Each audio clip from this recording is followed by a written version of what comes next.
So I'm going to be talking to you about so many challenges to do with appraising the evidence on community wellbeing, which is why I'm going to struggle to get through all of them.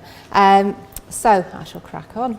And I've called it Mostly Promising, this presentation, which those of you who've read our briefing on the community infrastructure review will understand why I've called it that, and if you haven't read that I will explain later on. So I have a list of challenges, and the first one that comes to mind that I want to talk about is challenges of context, and this is what Rhiannon has alluded to before as well, because in community wellbeing the circumstances in which people live is key. The context is everything in community-based interventions.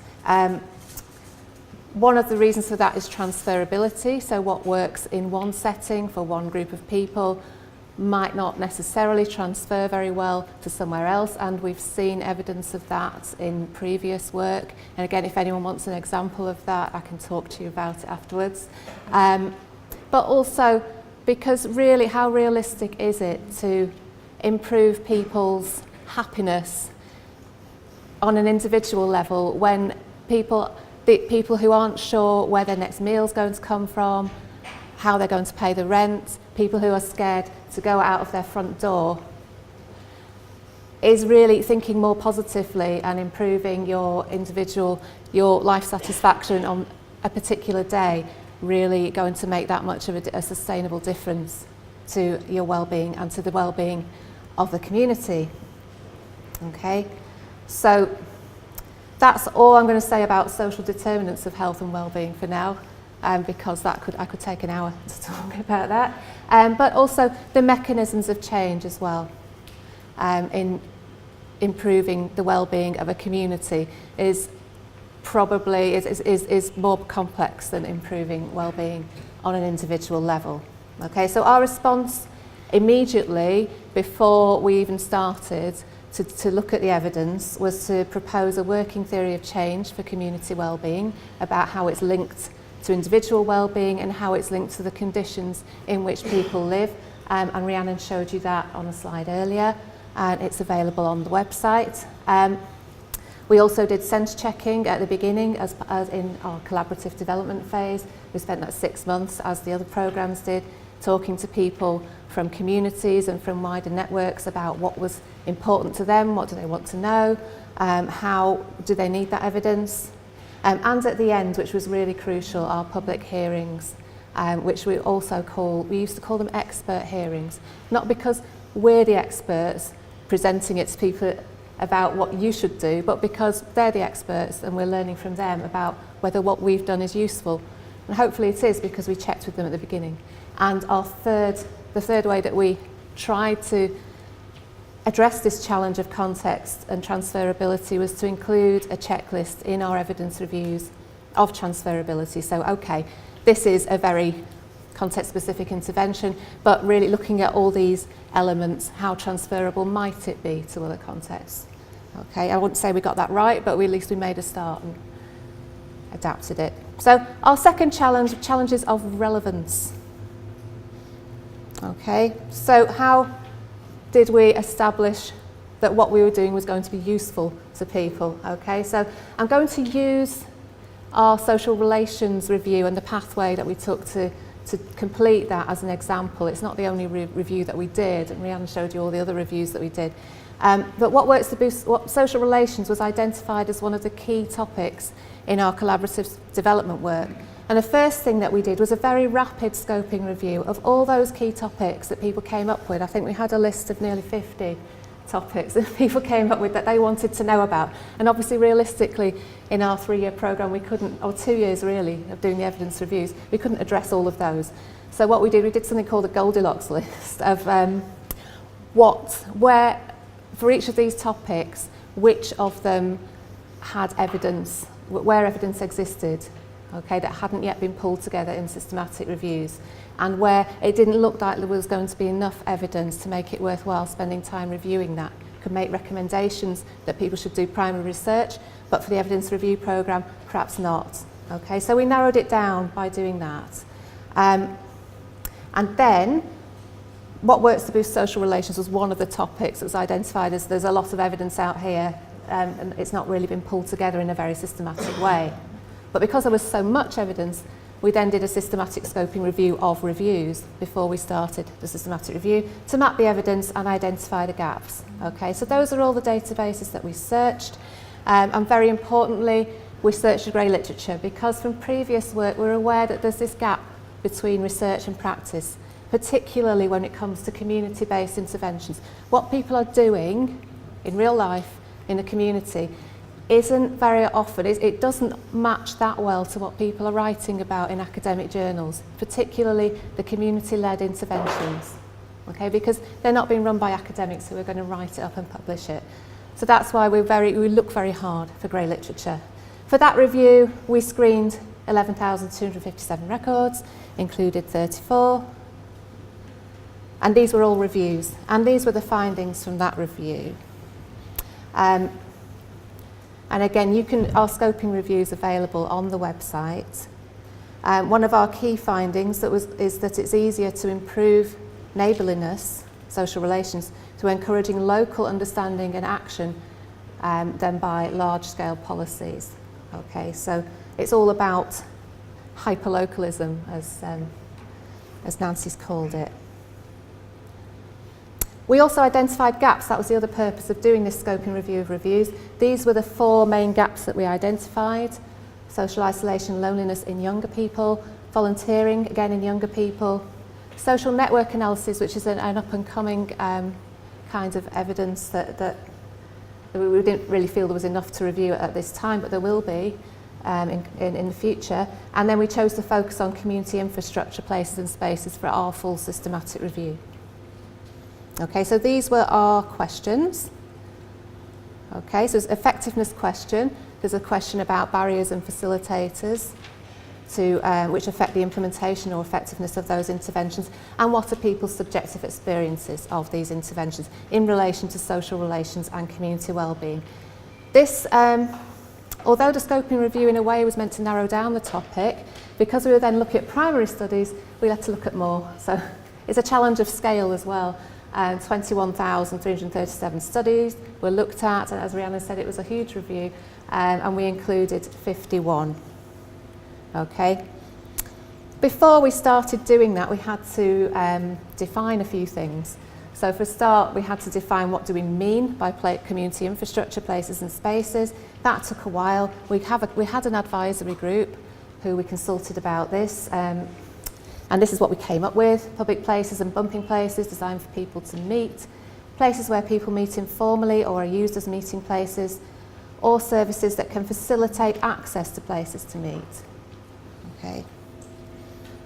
We then had an issue of defining really what is an intervention in this context. Okay, because when we're looking at places and spaces, any place or space, we could say, is something that has a potential to improve wellbeing. And we already knew that there were there's lots of studies, a lot of reviews on, for example, the effects of green space on people's health and people's mental health, physical health and wellbeing. But we didn't want to, there's a lot of that, and we didn't want to do that. We wanted to look at not so much risk factors, not so much observational studies, but studies of actual interventions. Okay, and these are this is our thinking. Community intervention will often be messy, not neatly defined. Developmental, this is an issue as well, led by the community, not predetermined, so done with or by the community, not to the community, which makes it difficult for us as researchers to predefine that. Not always clear what the change mechanism is, whether it's the intervention itself or the process of participation. Volunteering is a good example of that. Okay, so it can be a mechanism for delivering an intervention or an intervention in itself. So this is challenging to think about this, but we felt it was very important to do that before we started. We spoke to our advisory group about it. They agreed that we weren't being silly. It wasn't a silly question. We needed to get them to agree that. So we agreed that the publications needed to demonstrate that there was an intention to make a change and who was targeted by that. And then the intervention was evaluated. Okay? So research on an existing, for example, church, garden, park or event without an explicit intention to make a change would be excluded, okay, because that is about the determinants of community wellbeing rather than what works to improve community wellbeing. It's not an experiment. Okay, so we were trying to go for as experimental as possible. Okay, we also excluded papers that are exclusively about processes. Okay, and we acknowledge that there's a risk we're excluding papers that include valuable information, but you have to put boundaries on these processes. Okay, so for example, community gardens was something that came up a lot in our review. So we decided we'd include a study about a community garden if the project had a clear intervention element, for example, a programme of community gardening. It borderline, as in we couldn't quite decide, we spoke to the advisory group, if it's just about people using a community garden.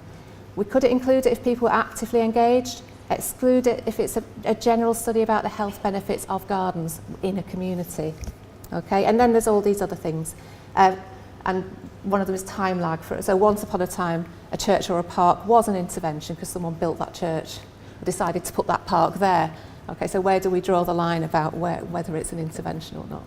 Okay, so we did our best, but we accept there are grey areas around that. We also had to define the outcomes. So community wellbeing, we've already got that definition, you've seen it already today. Social relations, we used this definition from Evans 2015.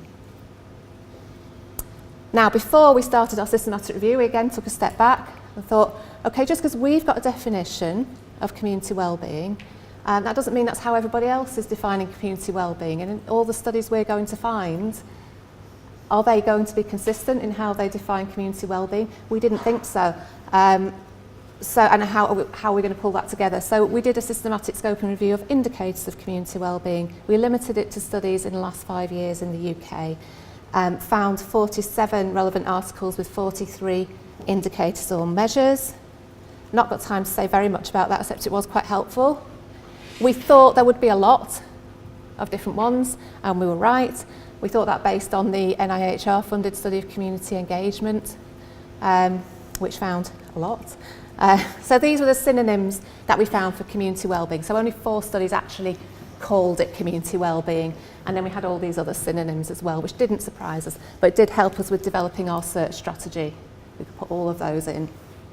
Okay. And these we started to map the domains that were involved in those indicator sets, and I'm just flashing this to show you that there were a lot. So there's a lot involved in what people think about as community wellbeing. Okay. Challenges of scale. We also did a conceptual review of community wellbeing, which kind of built on the indicators review, because in the indicators review there were people measuring community wellbeing at different levels. So at the individual level, aggregated to a lower super output area, a village, town, country, or at a more community level, or looking at how people feel about their communities. Okay, so this conceptual review really helped us with our thinking as well, and we came up with this diagram, which a lot of you have probably seen already, about the different ways that we conceptualise community wellbeing. Okay, so that was, and then we had challenges of assessment and synthesis. Okay, so then we started our review and trying to pull it together. And again, I know from speaking to colleagues in the other evidence programmes, we've all had these issues. We found mostly qualitative evidence for this particular review that was of moderate to good quality. We used thematic synthesis, which is a technical way of joining together qualitative studies about people's thoughts and experience. The quantitative evidence, the numbers, was mostly poor quality. It was all poor quality, and it was very heterogeneous. A lot of variation in intervention settings, indicator study designs in both qualitative and quantitative evidence. We didn't do a meta-analysis of our quantitative evidence because it wasn't very good. So we will be adding false legitimacy to it if we did that. We just basically focused on the qualitative evidence because that was better quality, and grouped it by category of intervention. Challenges of translation. We used summary of findings tables as we decided in our methods guide to summarise the strength of evidence across each outcome. Okay, so it's bringing together all the evidence for each outcome. So what do the studies say about what community wellbeing in community hubs? So we wanted a sort of a bottom line on that, but it was actually perhaps it's a bit of a blunt instrument, really, I think. And speaking to other people, they agree with that. Even the inventors of Circle have agreed with me on this. For example, if a mix of good and moderate studies had the same outcome, the strength of evidence gets downgraded to moderate. All our qualitative findings were classed as promising, although some seemed more promising than others to us, but using that methodology, they all became promising. And there's currently no satisfactory way that we can see to summarise the non-randomised quantitative or mixed method evidence on complex interventions, or I know there's something forthcoming on complex social interventions. This is just to demonstrate, I've only got a minute, this is just to demonstrate that we did have some findings that we did find useful, and presented these at the public hearing on people. And we found some unwanted outcomes, which again, this is the beauty of the qualitative evidence. It tells us things that we weren't expecting to find, particularly the one Rhiannon's noted before, top-down urban renewal projects, no effect on social relations. It's a diagram you've seen before that was drawn up by a civil society partner, Social Life.